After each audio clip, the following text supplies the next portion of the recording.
question yedu yekutanga iri kuti a curve has equation y is equals to x cubed plus 3x squared minus 9x plus k, where k is a constant. So the first thing we want to discuss, zvinorevei kana tichiti k is a constant.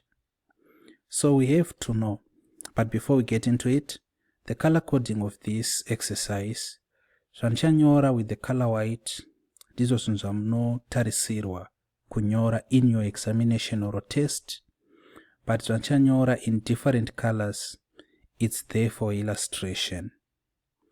So k is a constant. The word constant, what does it mean? It just means unchanging. Kuroti k hasi kuchinja. Saka from this phenomena where we are saying k is a constant, this simply means k is going to be an element of real numbers. In simpler terms, k is a real number.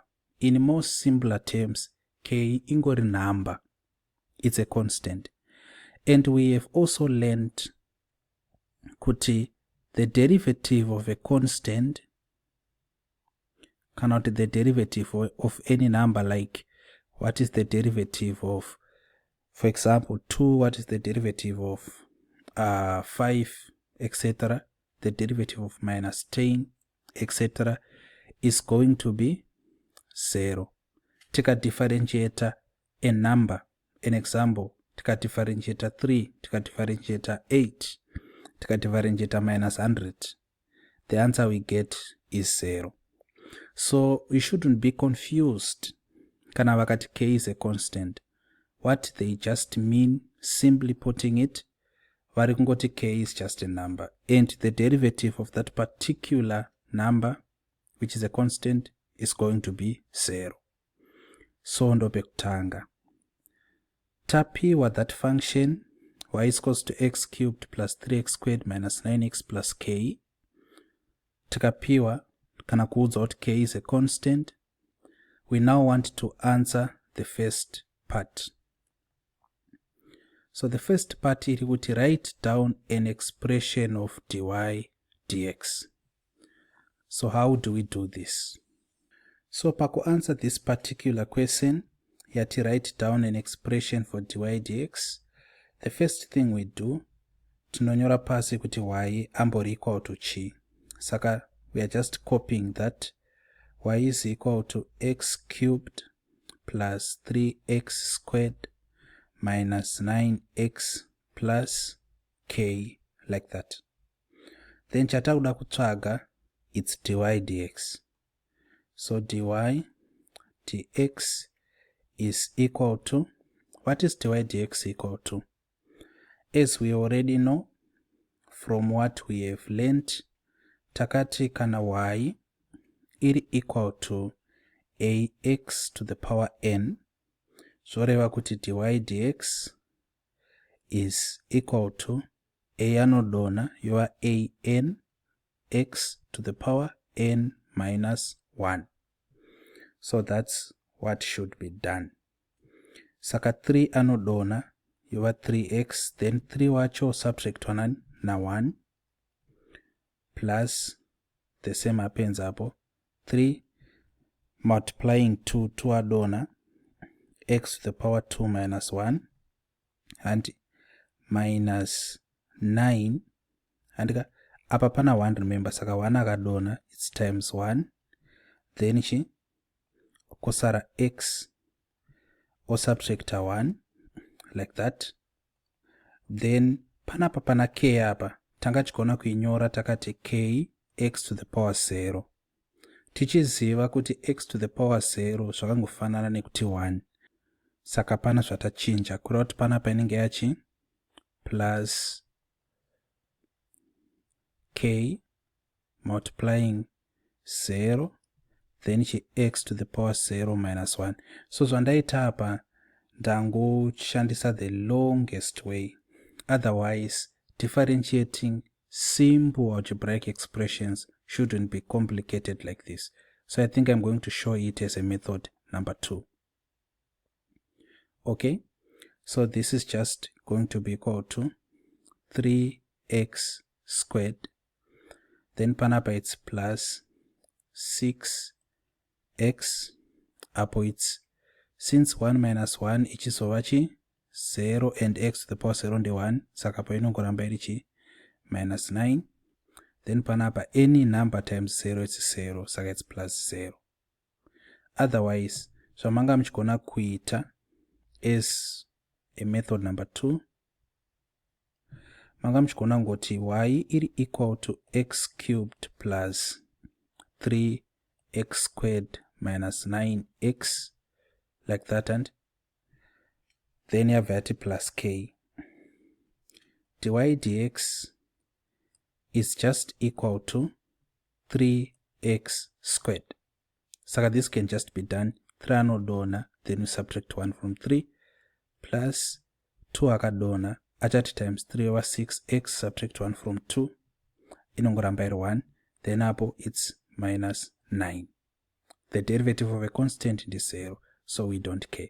So this is the final answer, which you could have done this, but I discourage against an unnecessary complication. You should learn to do simple differentiation simply.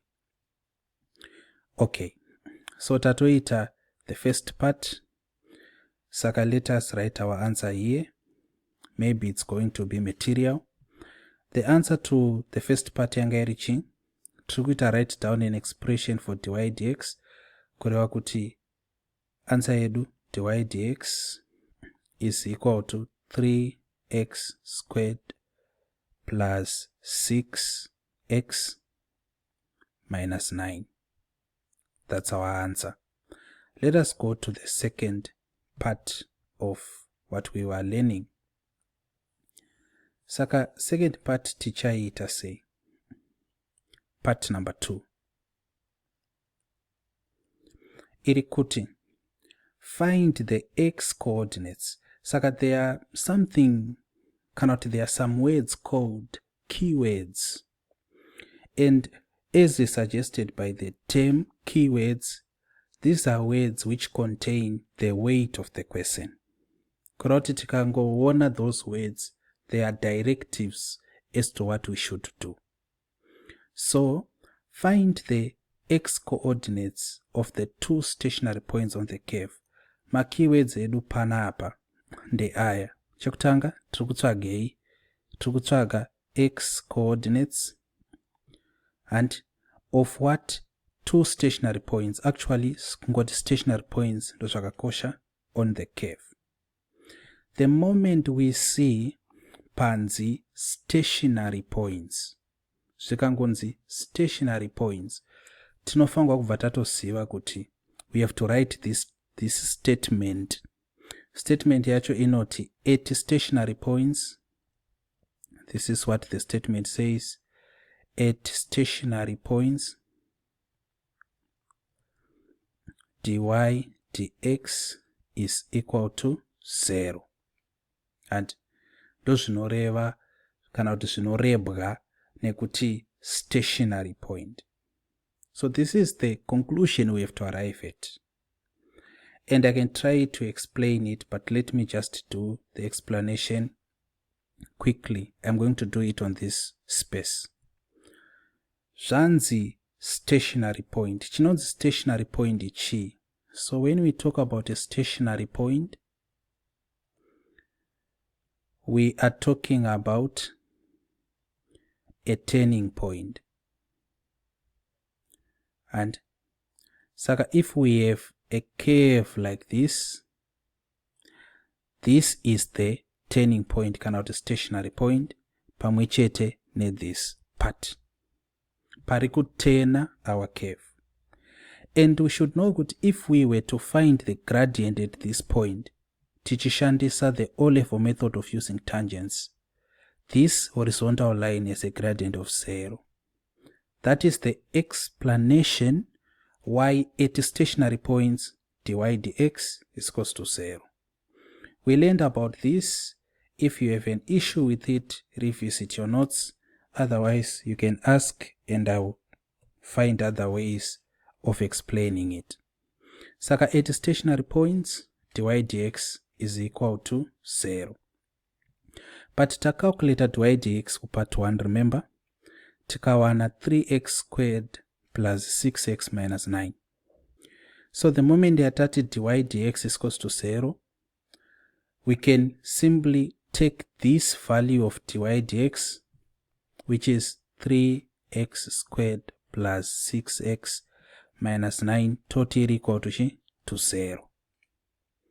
So zvirungoitika panapa in essence, tati at stationary points dy dx iri equal to 0. But dy dx yacho tamboitsvaka, sata replace kuside kunoku, which is the left hand side, kana kuti kuleft kuna dy dx ne value ya dy dx 3x squared plus 6x minus 9 is equal to 0. That is how we find the x coordinates. So let us now simply solve this quadratic expression using, in most cases, factorization. Saka panapa tikadivide na 3, and because taona to have a common factor inopinda into each and every one of our coefficients. Saka panapa todivide futi na 3 apo na 3. Remember kuti even kuseri kwa cosine kuchadividwa na 3. Iyi ndiyo method iya yatakadzidza ku level yainzi kana kuti principle yacho yakafanana ne the method of clearing the fractions, where we have to, what do we have to do? We have to divide by a common factor every term inside the quadratic expression. Saka yama 3 anodamburana. 3 into 3 ndi 1 and into 6 ndi 2. 3 into 3 ndi 1. 3 into minus 9 ndi minus 3. And 3 into 0 ndi 0. Sapana pa tikusara tina x squared plus 2x minus 3 is equal to 0. Now we multiply the first and the last terms. Kuti 20 minus 3x squared and minus 3 times x squared. Don't make a mistake kukanganwa kumultiply because what this is a negative. Then what are the factors of minus 3x squared such that tika multiply ma factors here tunowana minus 3x squared, as tika ma adder tunowana 2x. Saka let us work with 3x na x minus 3x minus x ndi 2x. 3x times minus x ndi minus 3x squared. So let us solve this further. What it means is we are going to replace ma factors edu, tichi replace the middle term. Saka x squared plus 3x minus x minus 3 is equal to 0. Masona.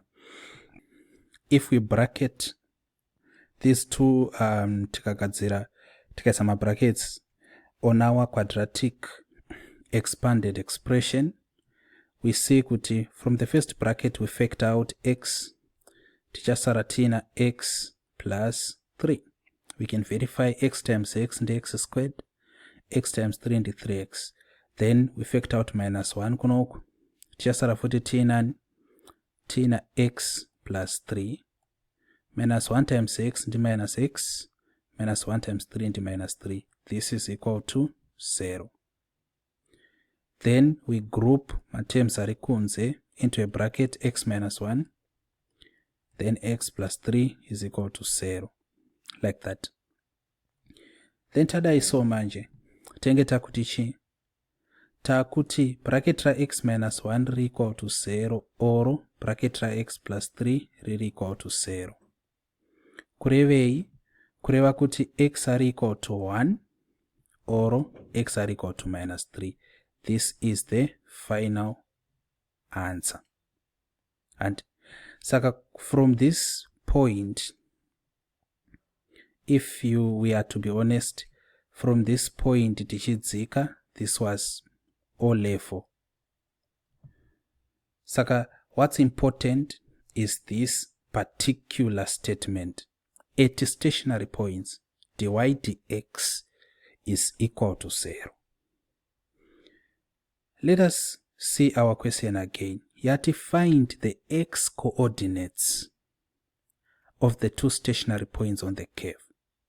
Saka tenge tatopedza part 2, tatowana the two x coordinates. Ndi x is equals to 1 or minus 3. Ma coordinates acho ndi 1 na minus 3. So let us write our final answer kuside kunoku in the event we need it.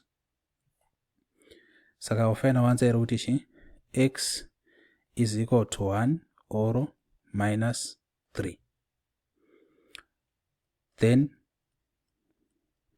tauda kuita our part 3. So it's easy. Easy kana tikango master the first statement.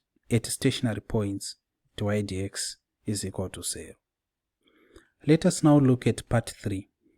Part 3 yati, hence find the two values of k for which the curve has a stationary point on the x-axis. Saka, we want to find the two values of k. Satuda tswaka ma values are k ari kupi uyu, for which the curve has a stationary point on the x-axis. And chakakosha panapa kuziva kuti it's on the x-axis. So let us explain on the x-axis kuti zvinorevei. Saka if we have an xy plane panapa, take it on something, remember on the table, and I think this is classical. The cat is on the table, cannot the cat is under the table, ku primary. On the table yairevei, under the table yairevei. Saka on x, zoreva along x, like this. Kureva kuti kana zvikanzi on x, and on x, zviri kungoreva kuti the value of y will be 0. And there's a simple way of seeing this.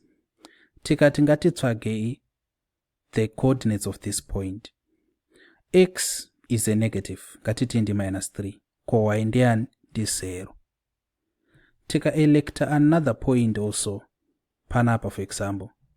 X ngatiti ndi 5, ko y ngari chi ndi 0. Saka on the x-axis, zviri kureva kuti y is equal to 0. That's a clever way of telling you kuti y is equal to 0.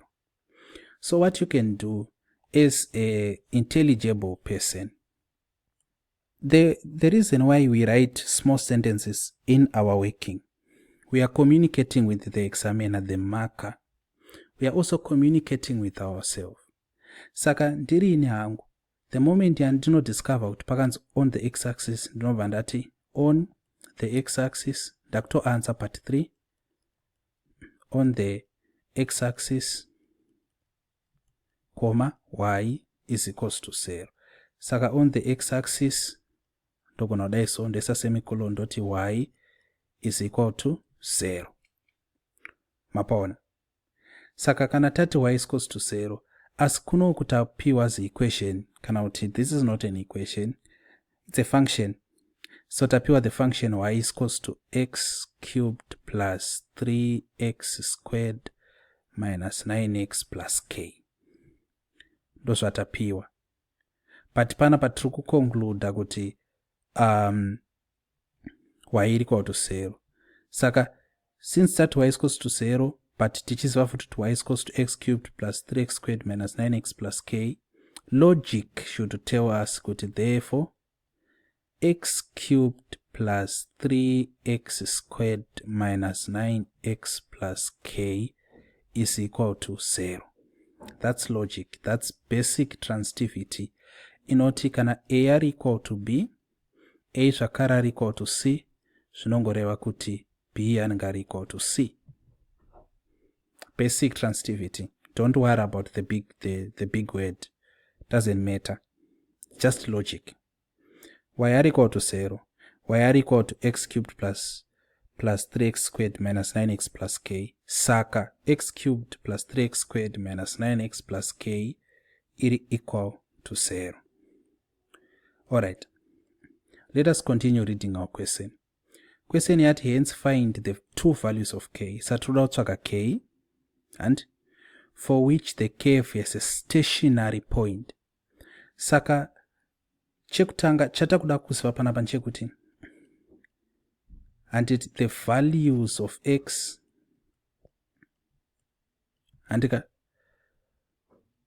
the values of x kana kuti, let us write this kuti ive symbol, the x coordinates, yes, the x coordinates at stationary points akamira sei. So the x coordinates at stationary points akamira so ndi 1 or minus 3. X inge equal to 1 or minus 3. Handiti? Okay. Saka panapa zvanzi find the two values of k for which the curve has a stationary point. Saka kana curve rine stationary point kuri kuti tanga tadrawa an xy plane like this. Curve redu riripo somewhere panapa. Taudzwa kuti kana x ari 1 kana kuti minus 3 panenge paine ma stationary points. Saka let us just loosely imagine curve redu rakadai so. And it's just an imagination. Saka panapa it's a stationary point because it's a turning point. Then pana 1 panapa it's a stationary point because it's also a turning point. So isusu tiri kutsvaga value ya k kana x ari 1 or minus 3 because ndipo panechi ma turning points edu. I hope it makes sense. Saka kuti tichi tamadirira ngwe yacho panapa tinenge takudai so. Taziva kuti y iri equal to x cubed plus tapiwa this from our question. Taziva kuti y iri equal to 0 tikadijusa kuti x cubed plus 3x squared minus 9x plus k is equal to 0. Tiri kutsvaga k. But taudzwa kuti titsvage k when our function or curve is a stationary point. Kureva kuti where x is equal to 1 or minus 3. Satenge takungoti where x is equal to 1 and x pari equal to 1 pari kufamba sei. Totora the equation iro x cubed plus 3x squared minus 9x plus k is equal to 0. X pari equal to 1 kureva kuti we have to substitute 1 into that function, that equation. Saka pese pana x tichaisa 1 cubed plus 3 multiplying 1 squared minus 9 multiplying 1 plus k is equal to 0. Maonero kuti tazviitirei. Tazviita because question yedu iri kuda kuti titsvage k where the curve has stationary points and stationary point on the x-axis. Saka tiri kushandisa zvatawana from part 2 to help us get our answer. And we are going to see tichawana k say. Okay. Saka panapa, let us solve this. 1 to the power 3 ndi 1 plus 1 squared ndi 1, 1 times 3 ndi 3, minus 9 times 1 ndi minus 9 plus k is equal to 0, like this. Then trikutsvaga k, we can solve here and 1 plus 3 minus 4, 1 plus 3 ndi 4, 4 minus 9 ndi minus 5, so minus 5 plus k is equal to 0. Kureva kuti k iri equal to chi 5. Saka x pari 1 where x is 1 panapa x pari 1 k are equal to chi 5. That's important. Let us put a demarcating line panapa. The second part to this, tengeta kuti where x is equal to chi? Minus 3. X par equal to minus 3. We take this function x cubed plus 3x squared minus 9x plus k is equal to 0. Tati where x is minus 3, we have to substitute minus 3 into this function. Sakapayachi minus 3 cubed plus 3 multiplying minus 3 squared minus 9 multiplying minus 3 plus k is equal to 0. What is minus 3 cubed? 3 times 3, the 9. 9 times 3, 9, 18, 27. So this is minus 27, like that. Then upper, minus 3 squared into 9. 9 times 3, 9, 18, 27. So that's plus 27. Minus 9 times minus 3 into plus 9, 18, 27. Plus k, that's 0. Saka minus 27 at 27, this 0. It's just 27 minus 27. Tosarana 27 plus k is equals to 0. Kurewa kuti k is equal to chi minus 27. Like this. Saka x per r equal to minus 3. K anengari equal to minus 27. Like that. Okay. So, tapedza question. Hence, find the two values of k for which the kf has a stationary point on the x-axis. Apachi sina imwe demand. Kura kuti tinenge tangoya panapa toti. Therefore, k is equal to 5 or minus 27. Double underline. To miranza ku ZIMSEC. Toita 5 points.